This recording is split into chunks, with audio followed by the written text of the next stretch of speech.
We are live for episode 207 of Trek Live, 3 weeks in a row. How you doing this morning, Dan?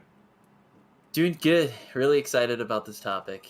I think when we were in the development stages of this topic, I think Bill and I pushed it out a little bit because we wanted time to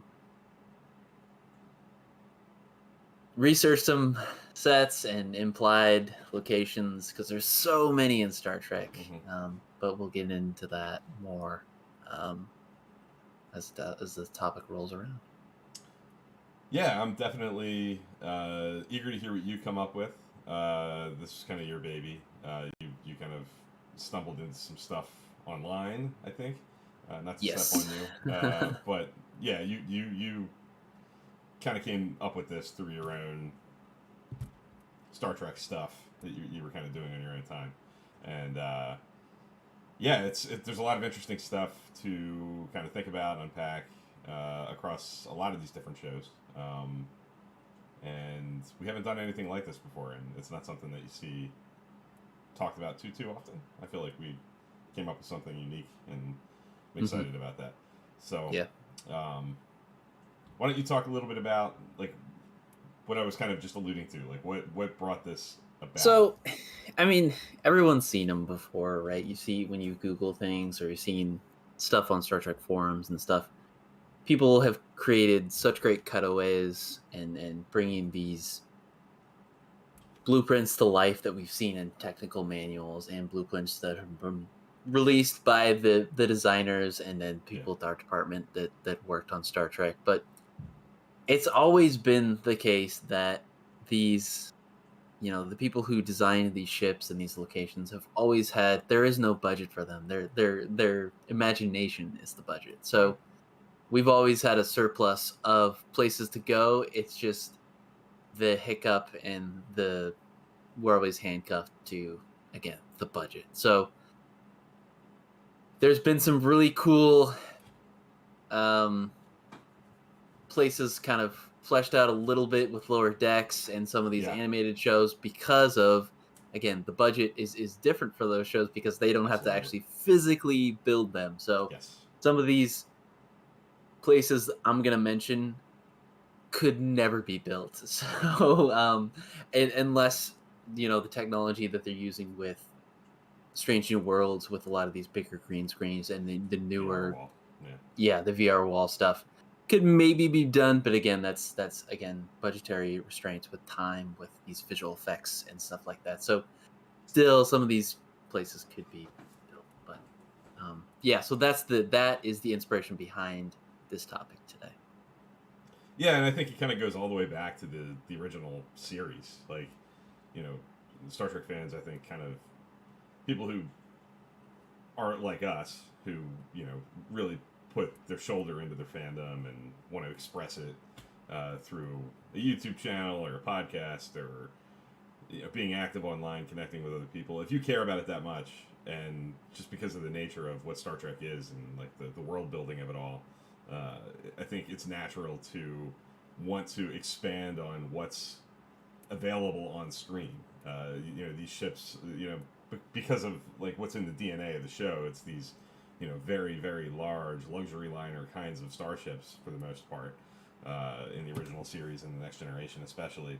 That it leads people to want to know and want to see what else is there. It's amazing how when you really break the shows down, again, thinking of like the really big, the Constitution Enterprise, the Enterprise D, these monstrosities of ships.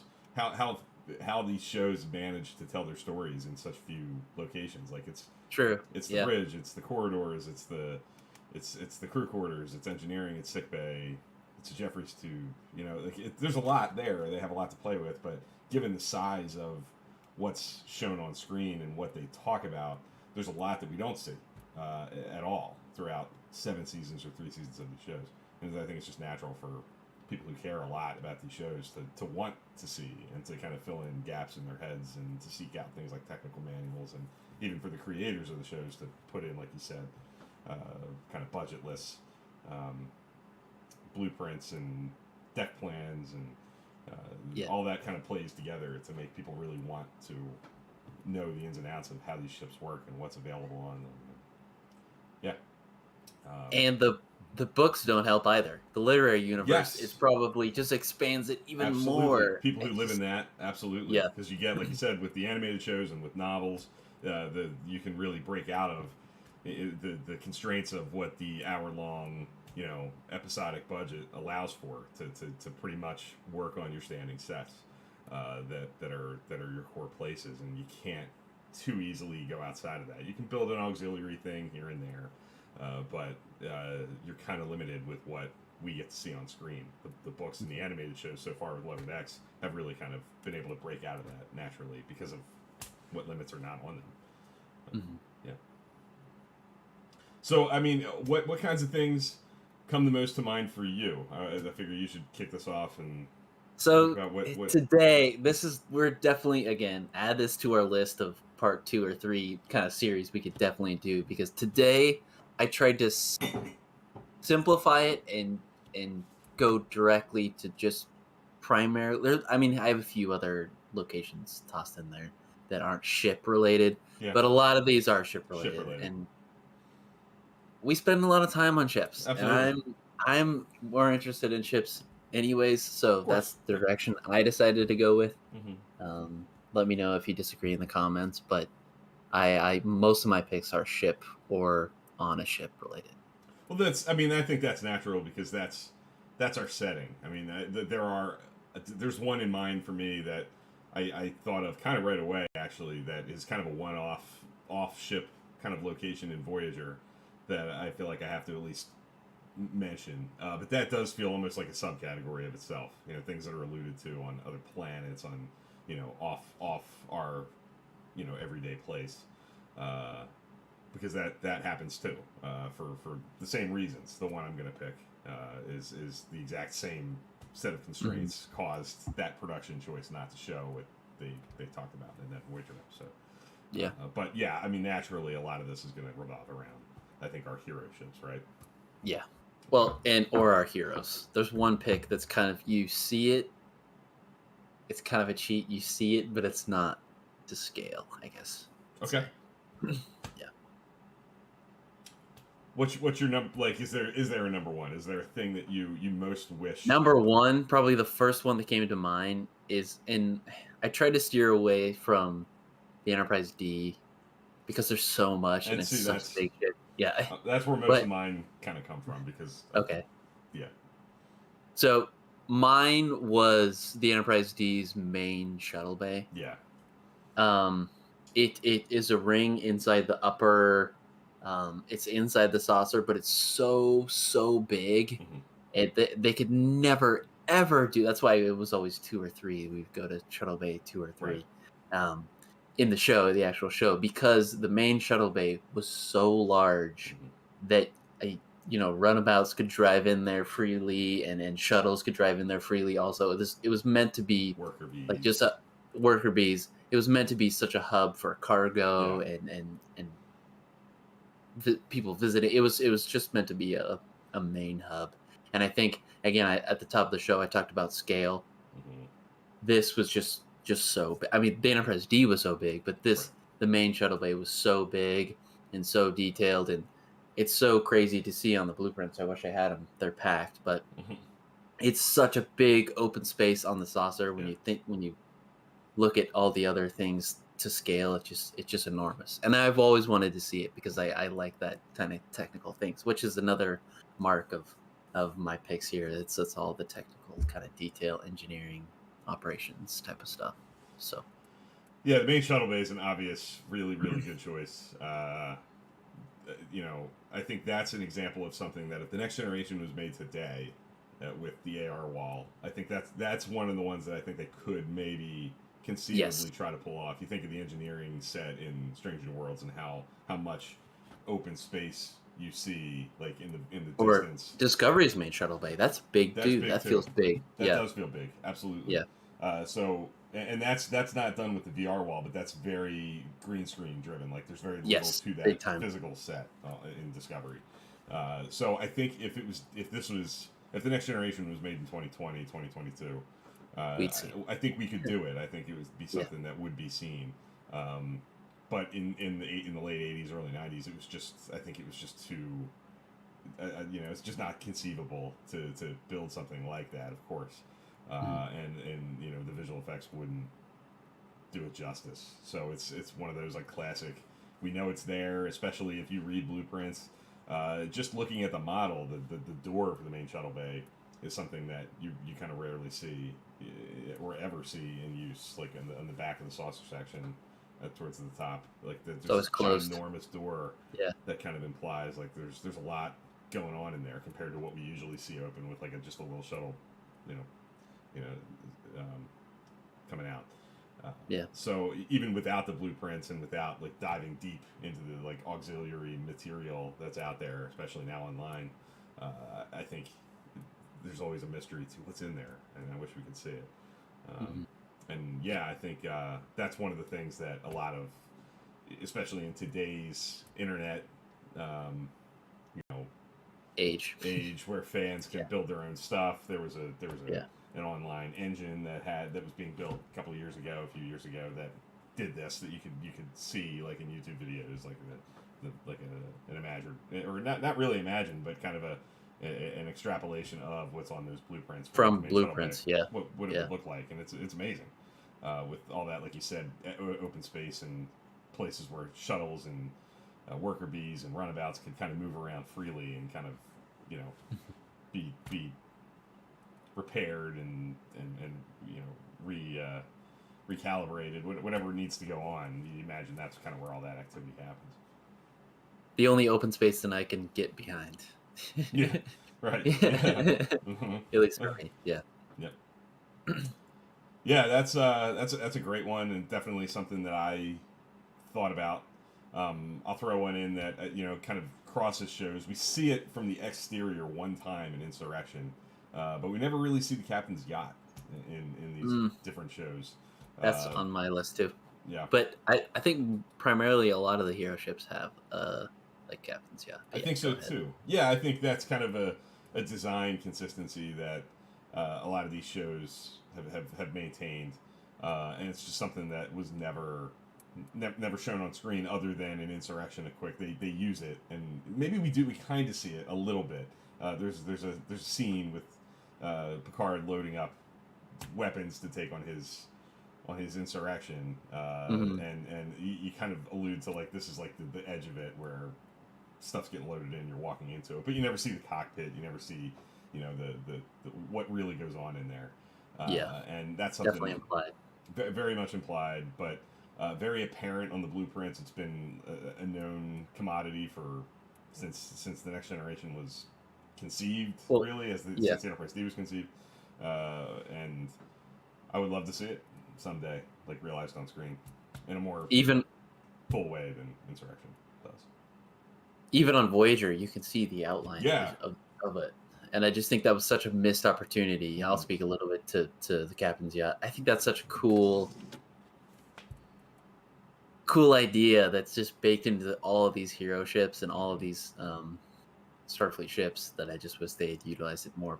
But again, it's hard when you're already creating a set for shuttles, and then when you add runabouts, and then you add all these things, you add the Delta Flyer. It's just hard to do, but it's a cool idea. Yeah, you can totally see why budget wise, and like when you're in the grind of producing these shows, like you can on a story level come up with lots of stories and even episodes that exist where things would make sense for the captain's yacht to be used. Like in Samaritan Snare, for example, when Picard has to go to a starbase for a medical procedure, and it's him and Wesley Crusher for like an extended journey. You can imagine like in the real Star Trek world that the preferred method of transportation in a situation like that might be the captain's yacht and not a little claustrophobic shuttle for the captain on an extended mission.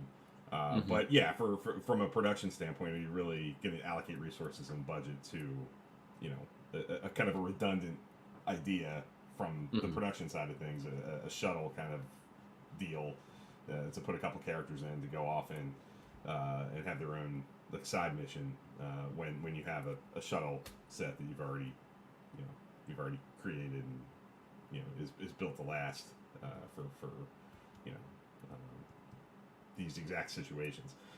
But for the world building of it and the continuity of the shows, it makes sense for the Captain's Yacht to exist, and it's unfortunate that it was just never kind of made to happen.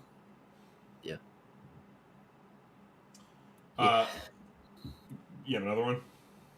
Yeah, I'll try to transition to maybe like an actual location.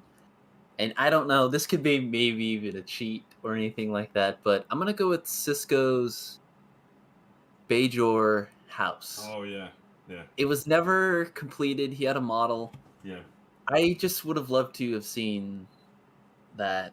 I love Bajoran architecture. Mm-hmm. It's really stone and there's symbols and it's really dense and low.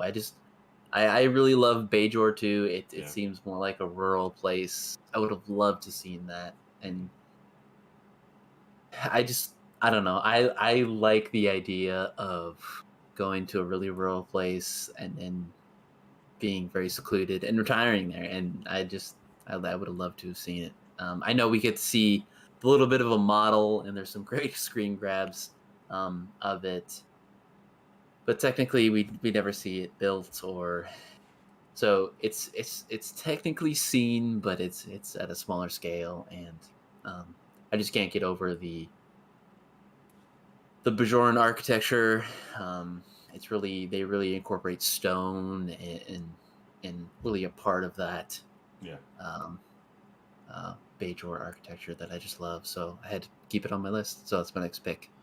Yeah, that's a great choice. Bajor in general, you just there's so much because of the nature of Deep Space Nine conceptually, that it's kind of home base, and so many of the characters call it home, that kind of come and go.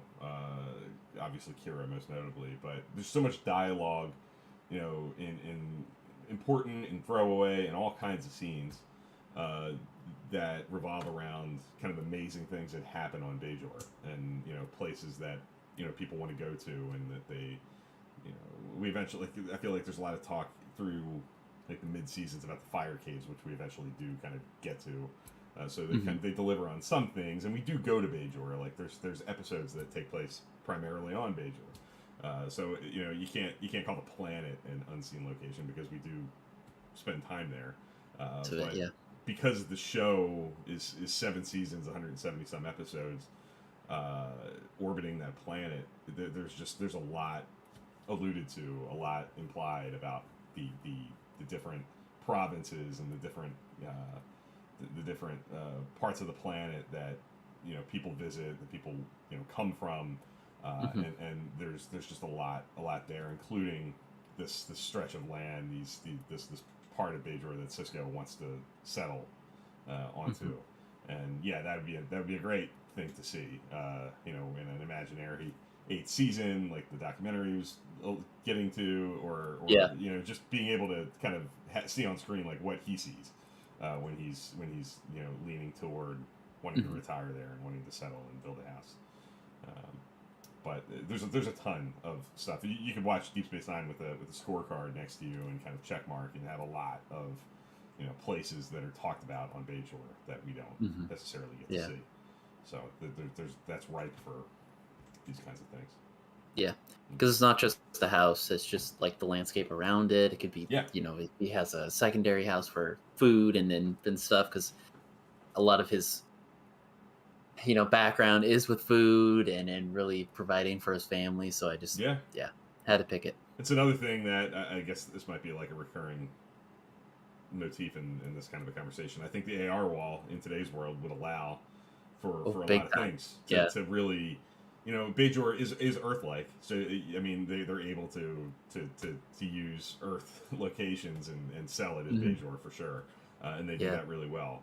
But with the AR wall, I feel like they could tweak it just enough and really make it a wow.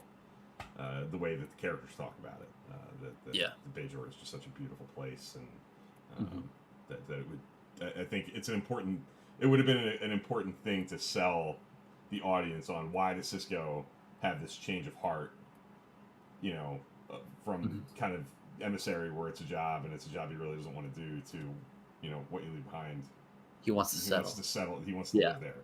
And one of the components of that he talks about is how beautiful place that is, and how much it's kind of he's fallen in love with it. And I think in hindsight, for sure, it would have been awesome to see some of that portrayed on screen a little bit more through Cisco's eyes, at least.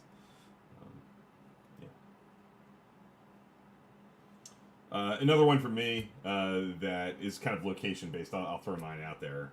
This is very much like a one-off, random kind of a thing, but it did come to mind pretty early when we started talking about this. There's an episode of Voyager in season 2. It's actually the premiere, the 37th, and it's the Amelia Earhart episode with her and other Earth folks from 1937.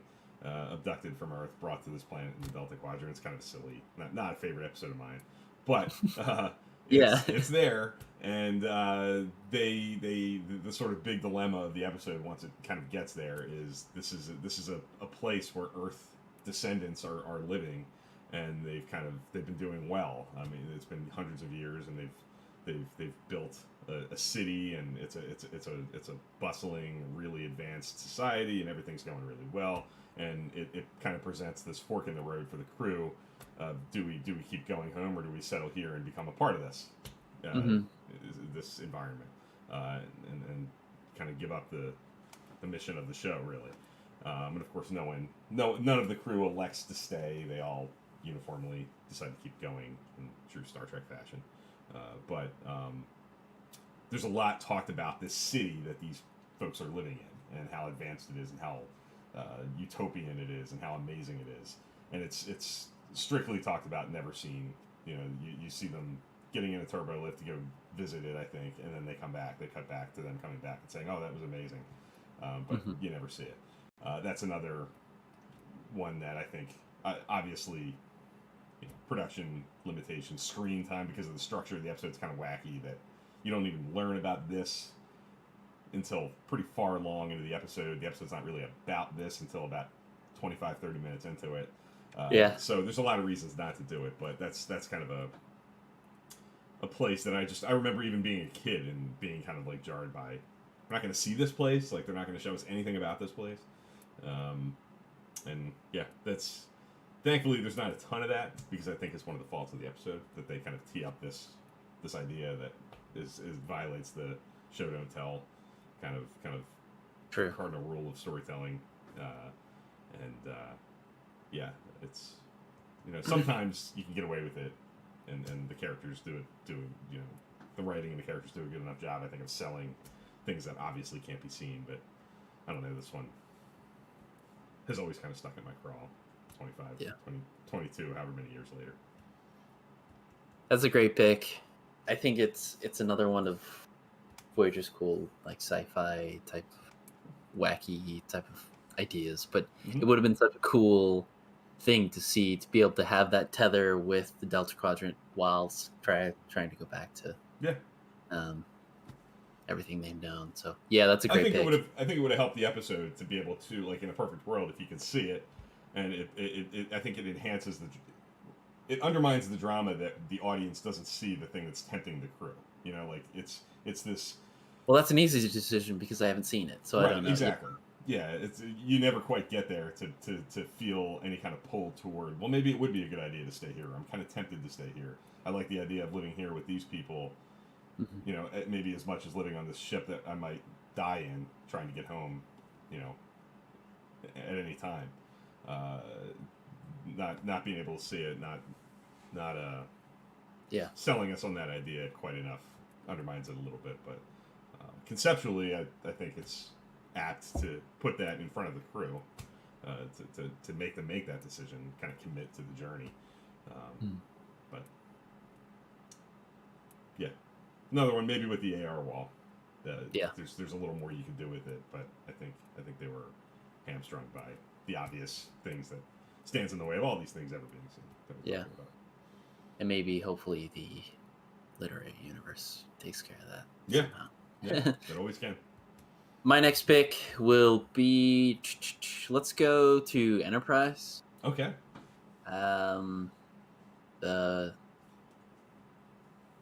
one of the major talking points about NX-01 was that it doesn't have a secondary hull. So I would say my next pick is the refit of the NX with the secondary hull. I think they did such a good job with feeling so cramped. I would have just loved to seen how they would have crammed more stuff into secondary hull. A new engineering set. I think they did such a great job with the original, feeling so cramped, feeling so big, but feeling like every square inch of that set and every square inch of all the sets, it just being utilized because it's supposed to feel like a submarine in space, and it just did. So I would have loved to have seen what they would have done with the engineering section of the NX-01.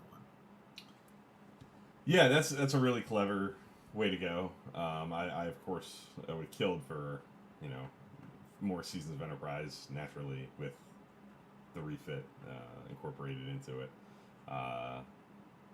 Enterprise was the one that I had the hardest time finding something to really choose from on screen because that ship is kind of designed to be small and compact, and to me it's the easiest of the hero ships to kind of go, I feel like I saw everything that was to be seen. Like when I think of the important places that makes sense on the NX-01, I feel like we got there for all of them. From even the armory, like you wouldn't expect to go to like something like that. We still went there. We went there quite a bit, and everything from we got Jeffrey's tubes, we got the catwalk, we got we even know what's in the cells. Like I feel like in 4 seasons, because of the show selling us on the idea that this is a small, compact ship with not a lot of dead space, it's built to be used in every there's no dead open space that because that's conceptually well sold, and because maybe it's 2001 instead of 1987, and maybe they have a little bit more. I don't know. I just feel like they delivered on more sets, and big time, and that we get to see a lot of the key places. It's not just the mess hall; it's even the galley. With a few times throughout the show, we see the galley, like the back of it, where things are made, and the captain's dining room, and they use the galley too, the movie night, and it's right. It's things are pretty well fleshed out on the NX-01 in those 98 episodes. And I rack my brain a lot. Like, are there things that they talk about that we didn't see? And I'm sure there are. If you really go back and you have a notepad with you watching the episodes, I'm sure there are things that they allude to that we don't get to. But for the most part, I really feel satisfied that I saw the NX-01 is probably the ship the most. That if you could plot me into in an imaginary VR world, I feel like I could get around a little bit because I feel like I've seen these places, and it kind of all makes sense. Another one for me that is kind of a classic, old school from the original series is the bowling alley that they mention in at least one episode. There's a ice cream night in the bowling alley or something, I think, in the Naked Time. And that's on the blueprints. If you can get your hands on the original series blueprints, you can find the bowling alley. And I just think that's such a cool, specific thing to have on a Starfleet ship that feels unique to the original series. Because I think in the 24th century, for sure, why do you need a bowling alley when you have a holodeck? You can make a virtual bowling alley. But on the original series, where there is no real working holodeck, pretty cool that they have that. And I would love Strange New Worlds to have a bowling alley on the Enterprise. Yeah, I think they should totally do it. Throw it in there.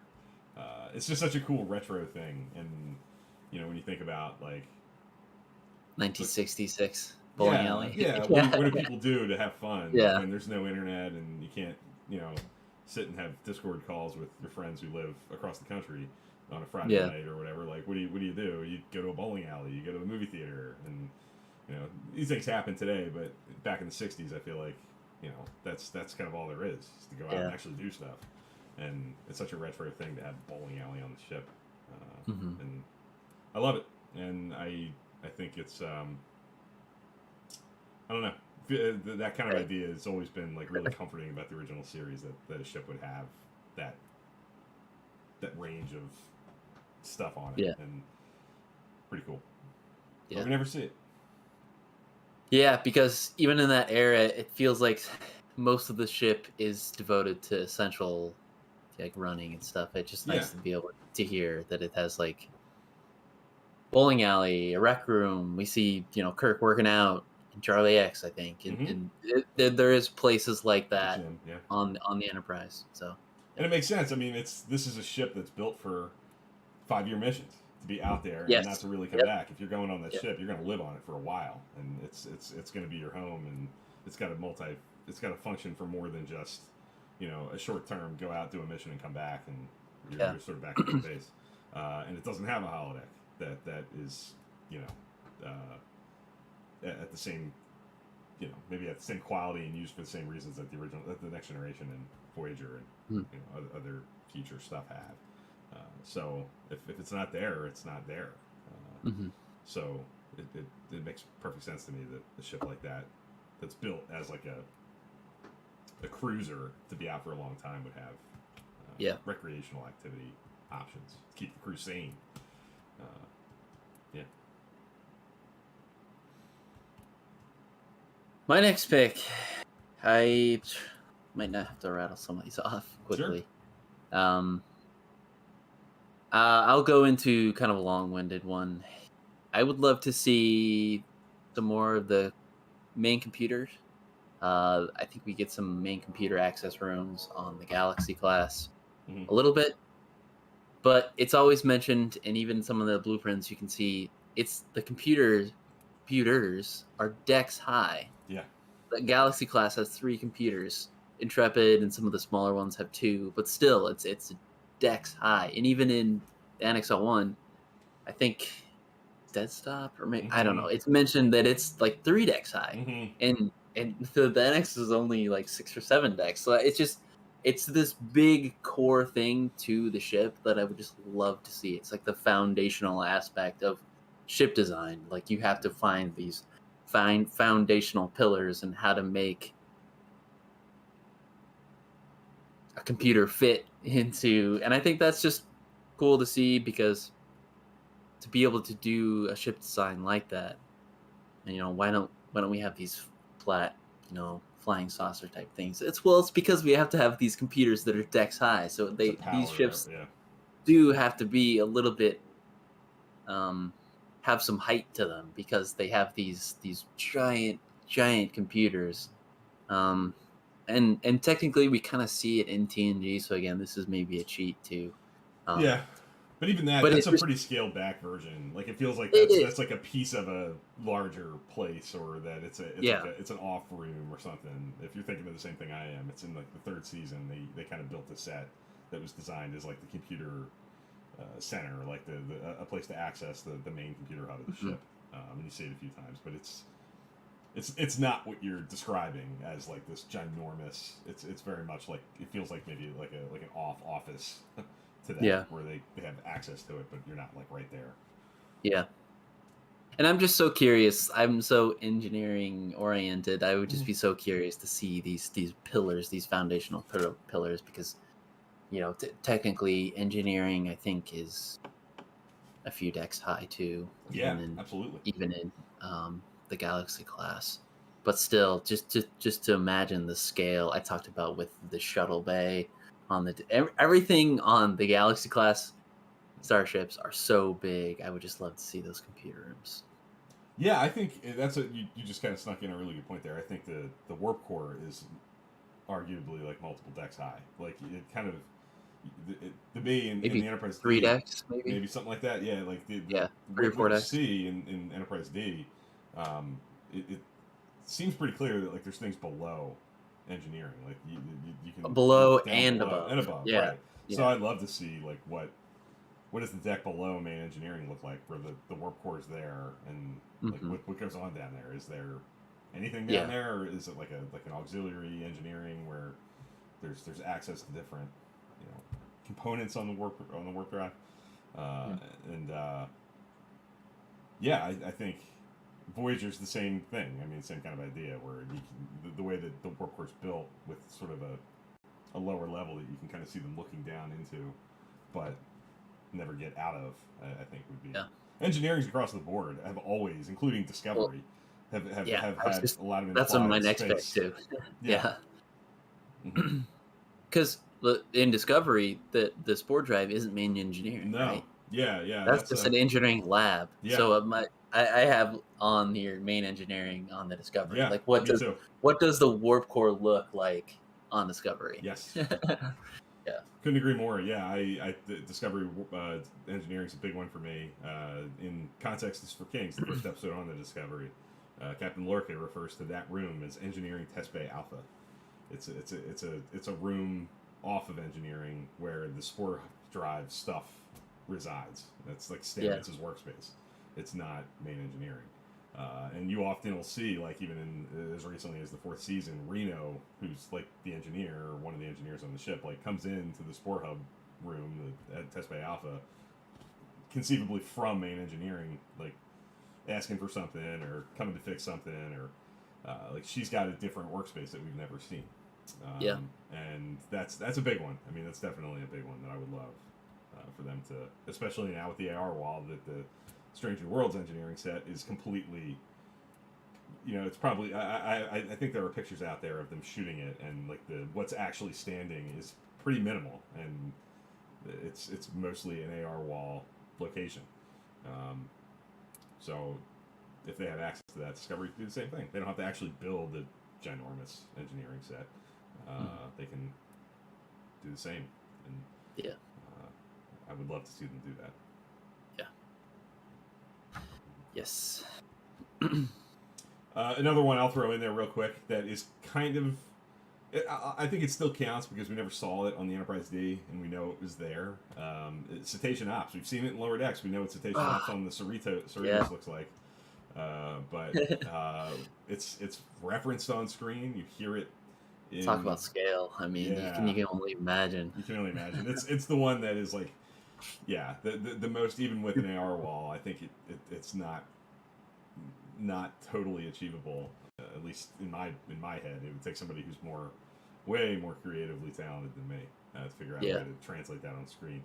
But thankfully for Lower Decks, one of the best things about these animated shows is, like you said, they can, whatever you can draw, you can make happen. And now we know who works in Cetacean Ops and on the Cerritos. You got some sassy crewmen in there. And that's going to be really hard to pull off in any kind of live action way. But in yesterday's Enterprise, of all things, you can hear on the PA system, Cetacean Ops like clearly said. So it's not even something that's like just on the page on the blueprints that you have to buy in a book or go online to find. It's canon, technically. It's canon. I mean, it's referenced on screen as a working part of the ship. So I think it counts, at least for the Enterprise D. I don't think Voyager. Does Voyager have? I don't think they have one. I don't think so. I think it's an Enterprise D thing. Yeah, I think it's an Enterprise D thing. I don't know. In my headcanon, it's not just creatures from Earth. I would love to see like other species that are primarily aquatic. Like you could see like the Azindi aquatics that are part of a crewman there. That'd be cool. That's cool. Absolutely. Any others for you? Another that I'll mention. I'm not sure if I know we see the Enterprise D Arboretum, but do we see the Enterprise refit Arboretum? I don't think so. No. Okay. I think even the Enterprise D's Arboretum is, because of budgetary reasons, it's like a fraction of what you would imagine the Enterprise D's Arboretum would be. I'll mention that, and then also just like kind of tie that in with the aeroponics bay on Voyager. Oh, on Voyager, yeah. And on Deep Space Nine. I think it's just an overarching thing of these places need fresh produce and they need elements of nature. Like I think it's just essential in any living space and across any platform, whether it be even Deep Space Nine or even any of these Starfleet ships, I think there is always going to be a place on there where there's nature and there's um, plant study and things like that. So I think that that's just a cool thing because I think we get stuck in beige and metal and all these Yeah. different alloys and things. I think the crew needs Yeah. bright, vibrant colors and greens and so yeah, Totally agree. that's my Yeah. next pick. Yeah, that would have been really nice to see. I wish, the Enterprise D Arboretum, for what it is in the '90s and for what that show was able to achieve, I'm glad that they went there and that they were able to incorporate it into the show. But I kind of wish they almost didn't, because to me, like, when I think, again, because of the scale of the Enterprise D, you just imagine the Arboretum on that ship to be, huge and vibrant, and uh, uh, uh, something, again, that just they were just hampered by what was possible, and they did their best, and a lot of it's really amazing work. The production design For the team on that time. show Yeah. is second to none, and I love those people, and so much of that work is amazing and such a core component for why the show is as good as it is, and it's stood the test of time. Mm. But especially on the Next Generation, that ship is so massive, and it's designed to be such like a city in space that they were kind of hands tied. They had one hand tied behind their back with just what was capable, what was possible. That show needed an AR wall. They really did, for so many of these places that they could have delivered these big ideas that they had. And it's a credit to them, the people who designed the ship, Andrew Prober and Rick Sternbach, people who illustrated the blueprints and designed everything from like the bare bones of the Enterprise D. That their imagination was so vast, and that they came up with so many good ideas. But they're what do they say? Your eyes are bigger than your stomach or whatever. Like they had this appetite for so many big things, but there was just no way to do it. Yeah, and they did their best. Absolutely. Like we got like a salon where you get your hair cut. Yeah, we got yes. a school. We got Absolutely. 10 Forward. We got things like that. But Yes. when you think about the scale, you think that there's just 10 times the amount of stuff in there than we've Absolutely. seen. Absolutely. Going back to the Enterprise D real quick, I'll also throw in, one of the things that, especially in the first season, in doing some research and looking at some websites that really dive into this stuff, there's a few shots of like just passing corridor stuff where they kind of imply this idea of other lounges besides 10 Forward. That I think on the blueprints again, and if you look deeper into the show, there's 10 Forward's not the only place. I think, and it makes perfect sense. It's a hole in the wall. That's one location, and in some of those early shots of the corridors, you can kind of see there's a shot online that you can find of a female crewman in red, like kind of walking out of a room that is clearly kind of intended to look like a lounge behind her. Not like 10 Forward, but a place where people would gather and hang out and be in a more casual setting. And that would have been a cool thing to see. I think there are little things here and there that you can kind of, if I'm remembering back, in those early episodes, that they might kind of imply some sets that they use are more loungy kinds of places that are more quarter-like they're more like quarters than like 10 Forward is, much more scaled down, much more intimate, kind of like thinking of like the hotels I go to in Disney World, like in the hotel hallway, sometimes there's like little offshoot places that are like not very big, but they're quiet places to sit and chill and read, or for a couple people to sit and talk. Places like that are, kind of implied on screen, I think, with the way the corridors are built and some of the things you kind of imagine seeing that I wish were more apparent, maybe more used, if all was possible. Yep. I agree. I think there's a lot of places on the Enterprise D that I wish we could. I think the Enterprise D is, like you kind of mentioned, you kind of tried to think of other places, because the Enterprise D is such the easy thing to focus on because of the nature of that ship, how big it is, and how there's an entire technical manual, there's well fleshed out blueprints, and you know, it's a unique animal because of the size of the ship and what it's designed for. That naturally there are these you know major places that are kind of you know obviously there, but the show just couldn't translate on screen.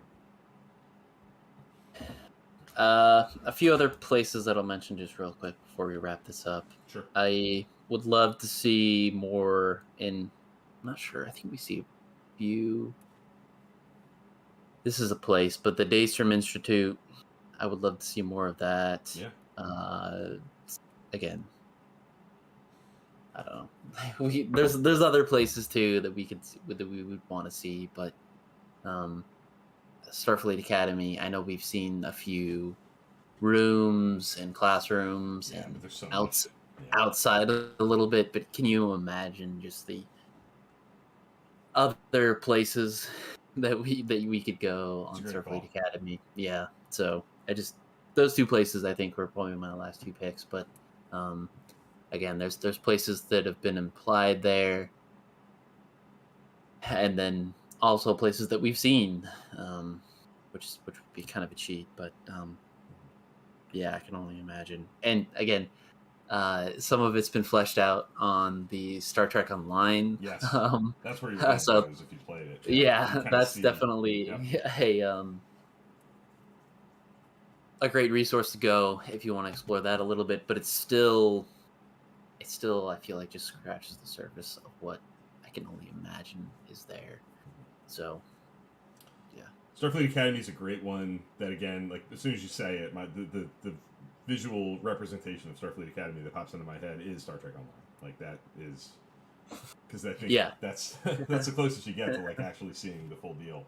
Besides the oil paintings that we see in TNG and some of those, you know. Yep. The other one would be for me like Starfleet Command is another one that is talked about a lot. You might see. I think you know in Conspiracy you see like a conference room where they're eating their disgusting dinner.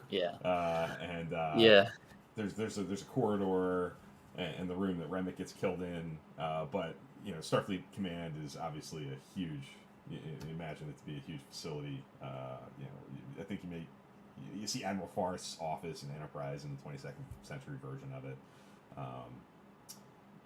But that's something I would. Very, very little of it is ever seen on screen. I think Conspiracy is the most that you get. Maybe a little bit of Homefront and Paradise Lost and DS9. Deep Space Nine. Yeah. Some offices and places, but it's stuff like that, and it's things like Picard hails an admiral, and you see a small standing set behind whatever admiral he happens to be talking to on his screen. The very little of what actually happens at Starfleet headquarters would have been cool to get. And actually, even beyond that, to be honest, like you do get little bits. I'm gonna kind of have my cake and eat it too here. We see the chateau in Picard and in the Next Generation. You see the restaurant for Cisco's in Earth. Space Nine. Earth in general, like what is like everyday life on Earth kind of look like, especially in the 24th century. You get little hints at it for character specific kinds of places. You get like the 602 Club and that bar in season 4 of Enterprise. That's like a great little pick. things like that. But beyond that, like it'd be cool to get a little bit more time on what does everyday life on Earth look like.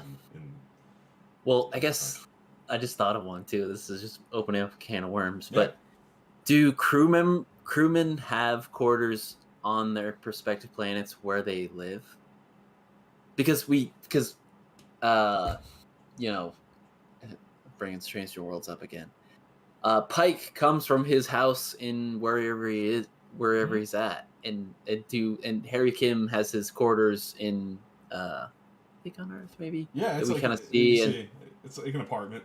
Yeah, do we like a bachelor pad for Paris? Like I mean, I guess he was in jail, right? So I guess we won't see that, but like. Would we ever get to see like where they live when they're not serving on their? That's a great question. Like especially these characters on the Next Generation, like the senior officers. Like what about Worf's Yeah, where does he Does go? Worf I have don't a think so. place on, or does he just live on The Enterprise. Well, I think he would, because remember he said he wanted to live on the Defiant because it was so Mm-hmm. like essential, and yeah. I think for the Enterprise D, my read on that is because it's a deep space long term mission. It's a continuing mission. Like it's not a 5-year mission like the original series, but I think you can make a case that these people don't need like an apartment or a home True. on Earth because they're out there so much. But maybe like these characters on Voyager, maybe they do because their missions were maybe designed to not be you go out for 5 years at a time before you come back for any length of time. Like I when I think of Riker and Crusher and the characters on the Enterprise D, Picard has the chateau and family home. Even though that's not his house, especially in TNG. No, And it's family, his that's his family's. family's Yeah. there. That's not. Yeah. He doesn't stay there. He doesn't seem particularly eager to be there or welcome even when he first gets there. My read on that is that they live on the ship. Like their home is the ship, but maybe not the same. But like Tuvok on Voyager has a wife and children that I imagine him to have a home on Vulcan, and Harry Kim has his pad in San Francisco, and to me that makes more sense because they weren't intending to be out for that long of a time. Yeah. Yeah. Interesting things. All great points. Yeah. Yeah, Definitely. I think we touched on a lot. Yeah, I think that about does it for me. Yeah, we've touched on a lot of things. We've talked about a lot of the different shows here. I think we mentioned maybe all of them in some capacity, except for Prodigy, maybe. But yeah, it's really cool to think about. I think something to what I'm really excited about is we're getting ready to start our new rewatches pretty soon here, and having this kind of a topic in mind is like kind of yet another thing to maybe next week have in mind. Yeah, I think in the next week or so. But looking for things like this and having this kind of in the back of my mind when I'm watching to listen for things that are implied or barely seen or things that I wish were expanded on more. I'm going to try not to let references and things like that just kind of float by and go in one ear and out the other, and try to like actually listen for these things. Yeah, that's a great point. That is a really great point. And for all you folks that are in the rewatch right now, if you're listening to this after the fact, look for these things and definitely bring them to our next, hopefully part 2 to something like this, because there is more out there. Like, we didn't even scratch the surface of other places on Ferenginar or Kronos or some of these other alien planets. Can you imagine the implied places on it's just, I'm excited for it. Yeah, agreed. So before we wrap up, I think because I have them right in front of me, the next 2 weeks of episodes here, I think we're pretty well locked in. So, next week we're going to talk about our plans for our next rewatches that we're going to be starting imminently. 4.0 for me and 2.0 for you. 2.0, yep. Really excited to be getting back into it. I've been ready for a while. I feel like I'm chomping at the bit to kick off with TOS.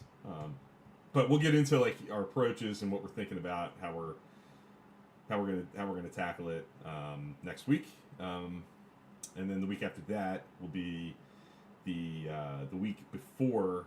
It'll be the Sunday before Lower Decks returns. That'll be the 21st.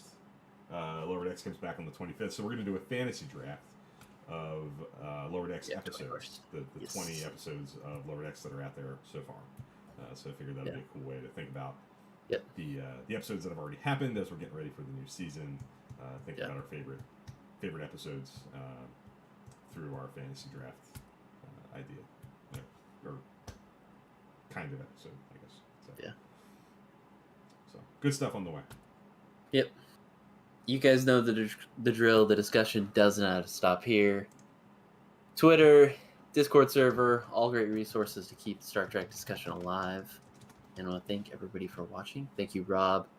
We are well. And we're just wrapping it up. But see you guys next week. Yeah, see you soon.